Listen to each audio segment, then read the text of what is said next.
சக்தி. அவன் ஊழ்வினை கணக்கை வைத்து இன்ப துன்பங்களை அளந்து கொடுப்பவளும் அவளே. கர்ம சட்டப்படி ஆட்சி நடத்துபவளும் அவளே. அந்த கர்ம சட்டத்திற்கு கட்டுப்பட்டவளும் அவளே. அவள் ஏற்படுத்திய கர்ம சட்டத்தை தளர்த்தி யாருக்கு அவள் பாலிக்க எண்ணுகிறாளோ அத்தகைய சிலருக்கு சில உளவுகளை வழிமுறைகளை அவள் அருள் வாக்கில் வெளிப்படுத்துகிறாள். அம்மா, உன் அருள் வேண்டும் என்று கேட்டால் எல்லாம் அதில் அடங்கிவிடும். அப்படி யாரும் கேட்பதில்லையே மகனே என்று அன்னையே ஒருமுறை எடுத்து கூறியது உண்டு. நான் ஒன்று சொன்னால் அந்த வார்த்தைகளின் மேல் நீ நம்பிக்கை வைத்து உன்னால் முடிந்த தொண்டுகளை விடாமல் செய்து வா. நான் சொன்னதற்கு எதிர்மாறாக காரியங்கள் நடந்து வரலாம், சூழ்நிலைகள் மாறி வரலாம். அன்றன்று ஏற்படுகின்ற இனி ஏற்பட போகின்ற மாறுதல்களை எல்லாம் உன்னிடம் நான் சொல்லவும் முடியாது. அதை கேட்க உனக்கு சந்தர்ப்ப சூழ்நிலைகளும் இருக்காது. நான் சொன்னதை உறுதியாக பற்றி கொண்டால் பல மாறுதல்களுக்கு பின் முடிவில் நான் சொன்னதுதான் நடக்கும் என்பது அன்னையின் அருள் வாக்கு. மேல்மருவத்தூர் மண்ணை மிதிப்பதற்கும் ஓர் அருள் வேண்டும். ஓம் பத்தினி பணிந்தோம் போற்றிவோம், ஓம் பாரமே உனக்கே போற்றுவோம் என்ற மந்திர வரிகளின்படி அவளை முழுமையாக பற்றி கொண்டு பணிந்தோமாகில் எல்லாவற்றையும் அவள் நமக்கு புரிய வைப்பாள், தெரிய வைப்பாள், வாழ்விலே நம்மை தெளிய வைப்பாள் என்பது உறுதி.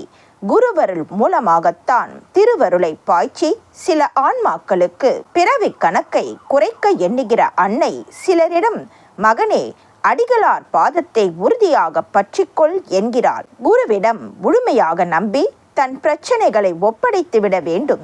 குரு பக்தியை பெருக்கிக் கொள்ள வேண்டும். ஓம் சக்தி. உன் கைக்கு எட்டாத ஒரு பொருளை எட்டி பிடித்து எடுக்க எப்படியெல்லாம் முயல்கிறாய்? அப்போது உன் மனமும் புலன்களும் ஒருமுகப்பட்டு அதனை எடுக்க துணை புரிகின்றன. ஒரு சாதாரண பொருளை எட்டி எடுக்கவே அவ்வளவு எச்சரிக்கை உணர்வு தேவைப்படுகிறது. எட்டா பொருளாக இருக்கும் தாயான என்னை எட்டி பிடிக்க உன்னால் சுலபத்தில் முடியாது. உன் ஐம்புலன்களையும் அடக்கி மனத்தை ஒருமுகப்படுத்தி முயற்சி செய்தால்தான் அம்மாவை அடைய முடியும்.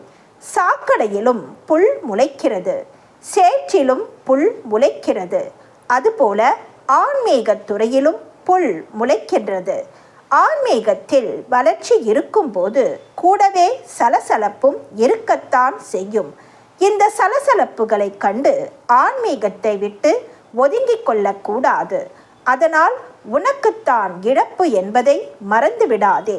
ஒரு குழந்தை நடக்க ஆரம்பிக்கிற போது தாய் கை கொடுத்து பழக்கினால்தான் அது நடக்கவே ஆரம்பிக்கும். அதுபோல தாயான நானும் கை கொடுத்தால்தான் இங்கே வாழவே முடியும். அதை மறந்துவிட்டு அந்த நாடி இந்த நாடி என அலையாதே. நீ எந்த நாடியை நோக்கி போனாலும் கடைசியாக என்னை நாடித்தான் வர வேண்டும். உன்னுள் ஆன்மா என்ற ஒன்று உள்ளவரை உனக்கு உலகியல் கடமைகள் இருந்து கொண்டுதான் இருக்கும். அது குறித்த கஷ்டங்களும் இருந்து கொண்டுதான் இருக்கும். விலை பொருள் முதிர்ந்து பக்குவப்பட வேண்டும். அப்போதுதான் சுவை இருக்கும். அதுபோல உனக்கு முதிர்ந்த அறிவும் அனுபவமும் பாசமும் பக்தியும் தொண்டும் வேண்டும். அப்போதுதான் உனக்கு பயன் கிடைக்கும். பாலை நன்றாக காய்ச்சி பக்குவமான சூட்டில் அதனோடு புளிப்பு பொருளை சேர்க்கும் போது அது தயிராக மாறுகிறது. அந்த தயிரிலிருந்து வெண்ணெய் கிடைக்கிறது. அது தண்ணீரிலும் மிதக்கிறது. அதுபோல மனித உடலுக்கு ஆன்மா என்ற புளிப்பு பொருள் சேர்ந்தால்தான் மனம் பக்குவம் அடையும். மோரான பிறகு அது பாலாக மாற முடியாது. அதுபோல மனிதனின் ஆன்மா பக்குவம் அடைந்துவிட்டால் அவன் கெட்ட வழிக்கு மாற முடியாது. ஆன்ம பக்குவம் அடைய வேண்டுமானால் உலகத்து உயிர்களுக்கு தொண்டு செய்ய வேண்டும், தர்மம் செய்ய வேண்டும், விரதங்களை மேற்கொள்ள வேண்டும். அன்றும் சொன்னேன், இன்றும் சொல்கிறேன், நாளையும் சொல்வேன். ஆன்மாவை சுத்தமாக வைத்து கொள்ள வேண்டும். ஓம் சக்தி. அன்னையின் அருள் வாக்கு. Please share and subscribe. Om Sakthi.